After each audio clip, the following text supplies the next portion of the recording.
ঘুষ ও দুর্নীতির দায়ে চীনের সাবেক কৃষিমন্ত্রী তাং রেনজিয়ানকে মৃত্যুদণ্ড দিয়েছে দেশটির একটি আদালত।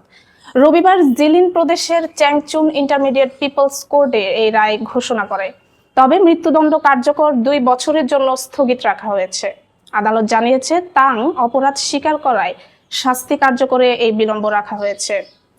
আদালতের রায়ে বলা হয়, 2007 থেকে 2024 সাল পর্যন্ত বিভিন্ন গুরুত্বপূর্ণ পদে দায়িত্ব পালনের সময় তাং নগদ অর্থ ও সম্পত্তি সহ প্রায় $38 মিলিয়ন ঘুষ নিয়েছেন। গত বছরের নভেম্বরে চীনের ক্ষমতাসীন কমিউনিস্ট পার্টি তাকে দল থেকে বহিষ্কার করে। এর 6 মাস আগে দুর্নীতি বিরোধী নজরদারি সংস্থার তদন্ত শুরুর পর তিনি পদচ্যুত হন। তাংয়ের বিরুদ্ধে তদন্ত ও বিচার দ্রুততার সঙ্গে শেষ করা হয়। এর আগে দেশটির প্রতিরক্ষা মন্ত্রী লি শ্যাংফু এবং তার পূর্বসূরি ওয়েই ফেংহের বিরুদ্ধেও দুর্নীতির অভিযোগে তদন্ত শুরু হয়েছিল। 2017 থেকে 2020 সাল পর্যন্ত তাং গানসু প্রদেশের গভর্নর ছিলেন। পরে তিনি কৃষি ও গ্রামীণ কল্যাণ মন্ত্রণালয়ের দায়িত্ব পান। চীনের প্রেসিডেন্ট শি জিনপিং গত কয়েক বছর ধরে দুর্নীতি বিরোধী অভিযান জোরদার করেছেন। তিনি স্পষ্ট করে জানিয়েছেন, দুর্নীতি কমিউনিস্ট পার্টির জন্য সবচেয়ে বড় হুমকি।